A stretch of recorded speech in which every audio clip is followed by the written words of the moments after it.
దెయ్యాలు ఉన్నాయని మీరు నమ్ముతారా? అయితే మీకు రియల్ లైఫ్ లో జరిగిన ఒక ఇన్సిడెంట్ గురించి చెప్పబోతున్నా. ఆ వీడియో ఫోటో చూస్తే మీరు భయపడాల్సిందే. 2018 లో టామ్ అండ్ లిల్లీ అని చెప్పి ఒక కపుల్ ఉండేవారు. వీళ్ళు రష్యాలో ఒక విలేజ్ లో ఉండేవాళ్ళు. వీళ్ళ ఫైనాన్షియల్ స్టెబిలిటీ కూడా అంతగా లేకపోయేసరికి అతి తక్కువలో దొరికే ఒక అపార్ట్మెంట్ అయితే తీసుకున్నారు. అయితే వాళ్ళకి అపార్ట్మెంట్ నెంబర్ 4 దొరికింది. ఆ విలేజ్ లోనే అతి తక్కువకి దొరికే అపార్ట్మెంట్ నెంబర్ 4. వీళ్ళున్న అపార్ట్మెంట్ నుంచి వేరే అపార్ట్మెంట్స్ కూడా చాలా దూరంగా అయితే ఉన్నాయి. అందుకనే వీళ్ళకి ఆ అపార్ట్మెంట్ అయితే చాలా తక్కువకైతే దొరికింది. ఎందుకంత తక్కువకే దొరుకుతుందని చెప్పి వీళ్ళైతే ఎంక్వైరీ చేశారు. ఆ ఎంక్వైరీలో ఏమని తెలిసిందంటే ఈ అపార్ట్మెంట్ లో ముందుండేవారు దెయ్యాలను అయితే చూసారంట. అయితే టామ్ అండ్ లిల్లీ ఇలాంటివేవి నమ్మకుండా ఆ అపార్ట్మెంట్ లో అయితే రూమ్ తీసుకున్నారు. అయితే 1 మంత్ లోపల లిల్లీ ఉన్న రూమ్ లో సడన్ గా లైట్ ఆఫ్ అయిపోయింది.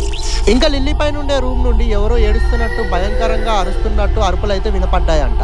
అయితే ఇంకా టామ్ వచ్చి నువ్వు సైలెంట్ గా ఉండు, నేను పైనకి పోయి చెక్ చేస్తా పైన ఏమున్నదో అని అంటాడు. వీళ్ళు దాన్ని రికార్డ్ కూడా చేశారు, ఒకసారి చూడండి.